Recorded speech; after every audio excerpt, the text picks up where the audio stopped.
அனைத்து தமிழ் மொழி இலக்கண பற்றாளர்களுக்கும் வணக்கம்.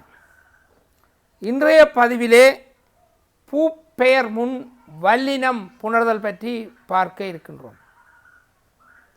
புணர்ச்சி விதிகளின் அடிப்படையிலே பல்வேறு விடயங்களை இதுவரை நோக்கி இருக்கின்றோம். இன்று பூப்பெயரின் முன் வல்லின எழுத்து வந்தால் எவ்வாறு புணரும் என்பதையே பார்க்க இருக்கின்றோம்.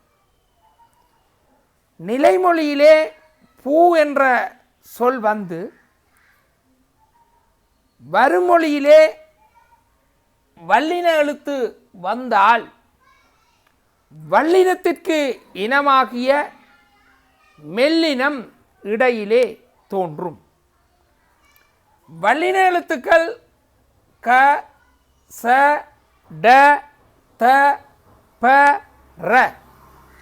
மெல்லினமைகள் ங, ஞ, ந, ந, ம, ந என்ற அடிப்படையிலே இக்குக்கு இங்க் இனம், இச்சுக்கு இஞ்ச் இனம், இட்டுக்கு இன் இனம், இத்துக்கு இந்த் இனம், இப்புக்கு இம் இனம், இட்டுக்கு இன் இனம். இந்த அடிப்படையிலே இதற்கு நன்னூலார் சொல்லுகின்ற சூத்திரம் பூப்பெயர் முன் இன மென்மையும் தோன்றும். பூப்பெயர் முன் இன மென்மையும் தோன்றும். அதாவது பூ என்ற சொல் நிலைமொழியிலே வந்தால் வருமொழியிலே வல்லினம் ஆகிய இந்த கசடத பர எழுத்து வந்தால் முதலிலே வந்தால் அங்கே இனமென்மையும் தோன்றும். அதாவது வல்லினத்திற்கு மெல்லினம் இனம் என்ற அடிப்படையிலே வல்லினம் வருகின்ற போது மெல்லினம் தோன்றும். இதை நீங்கள் தெரிந்திருக்க வேண்டும். இந்த இடையினம் எழுத்துக்கள் ஜ, ர, ல, வளல என்பது இனமில்லாத ஒரு தனியான தொகுதி. அதையும் ஞாபகப்படுத்தி கொள்ளுங்கள். ஆகவே 6 6 6 6 3 18 மெய் எழுத்துகள் தமிழிலே ஆக மொத்தமாக உள்ளன. தொடர்ந்து பாருங்கள், பூசக கொடி. இந்த இதில் கொடியில் உள்ள இந்த கொடியில் உள்ள அதாவது வல்லின எழுத்து இக்கண்ணா, சிரிப்புல உள்ள வல்லின எழுத்து இச்சன்னா, தொட்டில உள்ள வல்லின எழுத்து இத்தன்னா, புகாரில் உள்ள வல்லின எழுத்து வந்து இப்பண்ணா. இது உங்களுக்கு தெரிஞ்சிருக்கும். எழுத்து என்ற அதிகாரத்திலே எழுத்துக்களுடைய தோற்றம், பிறப்பு முறை, சார்பெழுத்துக்கள் பற்றி கற்கேக்க நாங்கள் படித்திருக்கிறோம். அதாவது இக்கண்ணா சக ஓனா கோனா, இச்சன்னா சக ஈனா சீனா, இத்தன்னா சக ஓனா தோனா, இப்பண்ணா சக ஊனா பூனா. அந்த அடிப்படையிலே இது முன்னுக்கு வந்திருக்கு. இப்பொழுது பாருங்க, பூப்பெயர் முன் இனமென்மையும். பூப்பெயர் முன்னுக்கு இனமென்மை. பூவுக்கு முன் இக்கண்ணா, பூவுக்கு முன் இச்சன்னா, பூவுக்கு முன் இத்தன்னா, பூவுக்கு முன் இப்பண்ணா. ஆகவே இனமென்மை வந்தால் அங்கே என்ன சொல்லுமாம்? மெல்லினம், மென்மை என்ற மென்மை மெல்லிய ஓசையுடைய மெல்லினம் தோன்றும். என்ன?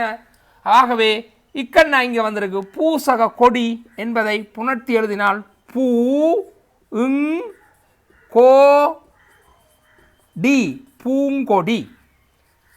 பூசக கொடி பூங்கொடி. அவ்வாறே பூசக சிரிப்பு இங்கே இச்சன்னாக இஞ்சன்னா வந்திருக்கு. ஆகவே பூ இஞ் சி ரி இப்பு, பூஞ்சிரிப்பு. ஆகவே பூசக தொட்டி இத்தன்னாக என்ன? பூந்தொட்டி. பூ இன் தோ இட்டி, பூந்தொட்டி. அடுத்த பூசக புகார். இங்கே என்ன? இப்பண்ணாக்கு வந்து என்ன? இம்மண்ணா வந்திருக்கு. ஆக பூம்புகார். பூ இம் பூ கா பூம்புகார்.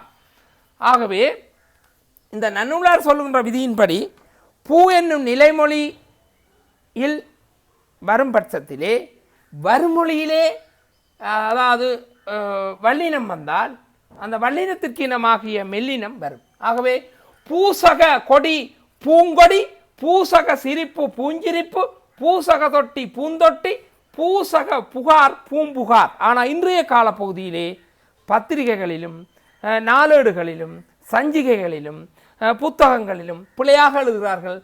பூக்கொடி, பூச்சிரிப்பு, பூத்தொட்டி, பூ புகார் என்ற அடிப்படையிலே. ஆகவே இந்த விதியின் அடிப்படையிலே வல்லினத்திற்கு மெல்லினம் இனம் என்றதின் அடிப்படையில் ஆகவே தொடர்ச்சியாக அந்த மெல்லின எழுத்துக்களை பெற்று வரும். தொடர்ந்து மீண்டும் ஒரு புணர்ச்சி விதியின் அடிப்படையிலே சந்திப்போம். அன்புடன் விடைபெறுகின்றேன். புயல் நேசன். நன்றி.